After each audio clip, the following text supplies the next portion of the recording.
పురుషోత్తం రెడ్డి గారు 24 నెలల కాలంలో 3,63,406 కోట్ల రూపాయల అప్పు. ఎప్పుడు ఈ రాష్ట్రం చూడని పరిస్థితి. ఏంటి ఇంతటి ఆర్థిక విధ్వంసం ఏంటి? మనం ప్రజలకు చెప్పి ఓట్లు అడిగిన విధానం ఏంటి? రాష్ట్రంలో ఇప్పుడు జరుగుతున్నది ఏంటి? ఈశ్వర్ గారు, అందరికీ నమస్కారం. నమస్తే సార్. బేసిక్గా నీతి ఆయోగ్ ఈ మధ్యకాలంలో చేసినటువంటి ఒక అబ్జర్వేషన్ కానీ మనం పరిశీలిస్తే ఆంధ్రప్రదేశ్ ఆర్థిక దుస్థితి ఎంత ఆందోళనకరంగా ఉందో మనం అర్థం చేసుకోవచ్చు. నీతి ఆయోగ్ ఇన్వెస్ట్మెంట్ ఫ్రెండ్లీ ఇండెక్స్లో, అంటే మనం ఏదైతే ఆంధ్రప్రదేశ్ సూచికగా తీసుకొస్తామో వాటిలో మన రాష్ట్రానికి జాతీయ స్థాయిలో 8th ప్లేస్ ఇచ్చింది. లార్జెస్ట్ స్టేట్లో 11వ ప్లేస్ ఇచ్చింది. లార్జెస్ట్ స్టేట్లు దేశంలో ఉండేది 13.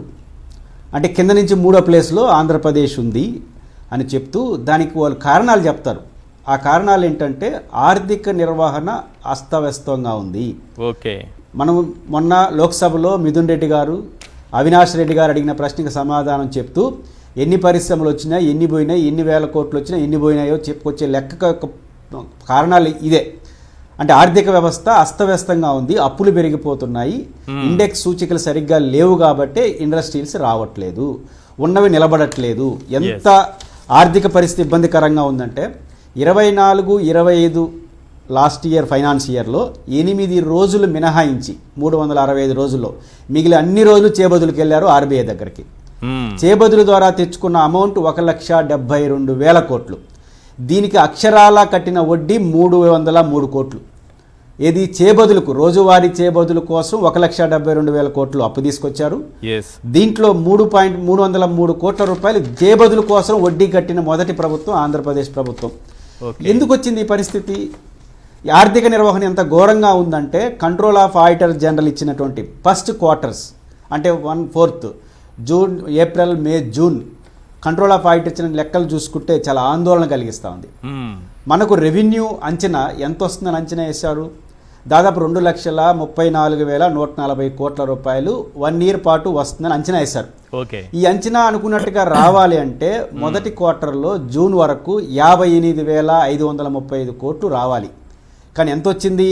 39,500 కోట్లు వచ్చింది.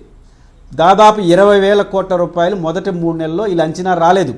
ఈ లెక్క కానీ ఇదే విధంగా కొనసాగితే 80,000-90,000 కోట్ల రూపాయలు వీళ్ళు అనుకున్న అంచనాలు రావు.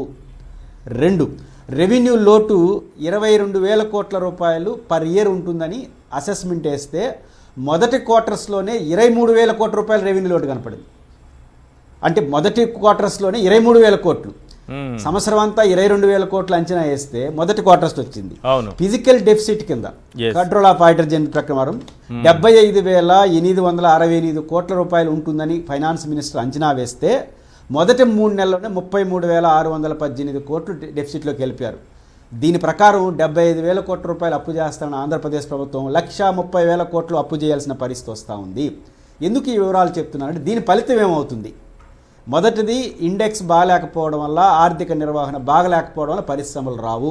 మేము రూపాయికి ఇస్తాం, 99 పైసలకి ఇస్తాం, ఈ ఏలం పాట పాడితే రావు పరిశ్రమలు. ఆర్థిక నిర్వహణ బాగుంటే వస్తాయి. ఎవరైనా మనకు ఒక టీవీకి కానీ ఒక పేపర్ అడ్వర్టైజ్మెంట్ వేస్తారు, దానికి ఉన్న రేటింగ్ పట్టిస్తారు. ఈరోజు నీతి ఆయోగ్ కానీ కంట్రోల్ ఆఫ్ ఆడిటర్ జనరల్ నివేదికలు అన్నీ ఏం చెప్తున్నాయి? ఆర్థిక నిర్వహణ అస్తవ్యస్తంగా ఉంది. ఇట్లా ఉన్నప్పుడు ఏ పరిశ్రమలు వస్తాయి? ఇది మౌలికమైన ప్రశ్న. జగన్మోహన్ రెడ్డి గారు రెగ్యులర్గా ఒక ప్రెస్ కాన్ఫరెన్స్ పెడుతుంటారు. అంటే ఒక వ్యక్తి సీఎంగా ఉంటే ఆయన ఫేస్ చూసి పరిశ్రమలు కోట్ల రూపాయల పెట్టుబడులు రావా? నేనే ఒక బ్రాండ్ అంబాసిడర్, నా ముఖం చూసే పెట్టుబడులు వస్తాయి అని విదేశాలకు వెళ్ళి మరీ చెప్తుంటారు కదా. అట్లా ఫేస్ చూసి రావా? ముఖం చూసి పెట్టుబడులు రావా? రావని మొన్న మిథున్ రెడ్డి గారు, అవినాష్ రెడ్డి గారు అడిగిన ప్రశ్నకు సమాధానంగా రావని కేంద్ర ప్రభుత్వం అధికారికంగా ప్రకటించింది కదా. మనం చెప్పే లెక్కలకి వాళ్ళకి పొంతం లేదని. అవును. ఇప్పుడు ఈ దుస్థితి కొనసాగితే ఆంధ్రప్రదేశ్ భవిష్యత్తు ఎట్లుంటుందంటే, వైఎస్ఆర్ కాంగ్రెస్ పార్టీ అధినేత జగన్మోహన్ రెడ్డి ఎప్పుడు ప్రెస్ మీట్ పెట్టి ఎన్నికల హామీల అమలు కోసం ఆందోళన పిలిపిస్తూ ఉంటాడు. ఇంకా వైఎస్ఆర్ కాంగ్రెస్ పార్టీ స్లోగన్ మార్చుకోవాలి. ఏమని మార్చుకోవాలంటే, ఎన్నికల హామీల అమలు కోసం పోరాటం పక్కన పెట్టి బడ్జెట్లో కేటాయింపుల అమలు కోసం పోరాడాలి. అది బడ్జెట్లో ఏదైతే కేటాయించారో వాటిని అమలు చేయండి మహాప్రభు అని కొట్టాడాలి. ఎందుకు అంటున్నానంటే ఈశ్వర్ గారు, 3,32,205 కోట్లు బడ్జెట్ అంచనాతో మీరు కేటాయించేశారు. ఏ శాఖకి ఎంత ఇస్తా, ఇరిగేషన్కి ఎంత, వాటికి ఎంత అని. దీంట్లో నాన్ ప్లాన్ బడ్జెట్ కానీ, ఉద్యోగుల జీతభత్యాలు కానీ, అప్పులకు వడ్డీలు అంతే 1,50,000 కోట్లు కడితే ఇంక ఈ అంచనా ప్రకారం మిగిలిది 1,80,000 కోట్లు. మీకు డెఫిసిట్ ఎంత వస్తూ ఉంది? 90,000 కోట్లు రావచ్చని అంచనా వేస్తున్నాం. అంటే సగానికి సగం ఆదాయం రాదు. రాకపోతే ఏం చేస్తారు? కేటాయించినట్టు అమలు చేయలేరు. అంతే కదా, మన ఆదాయం వస్తుందని మీరు కేటాయించేసినారు. అంటే సగానికి సగం మీరు కేటాయించిన బడ్జెట్లో వివిధ రంగాలకు కేటాయించిన వాటిని అమలు చేయలేరు. కాబట్టి వైఎస్ఆర్ కాంగ్రెస్ పార్టీ రేపు నుంచి ఆందోళన స్వభావం మార్చుకొని బడ్జెట్లో కేటాయించిన వాటిని అమలు చేయమని పోరాడాలి. ఎన్నికల హామీలు అనేది పోయింది. అంటే ఆర్థిక పరిస్థితి ఎంత ఘోరంగా ఉందనేది దీన్ని బట్టి మనకు అర్థం అవుతుంది.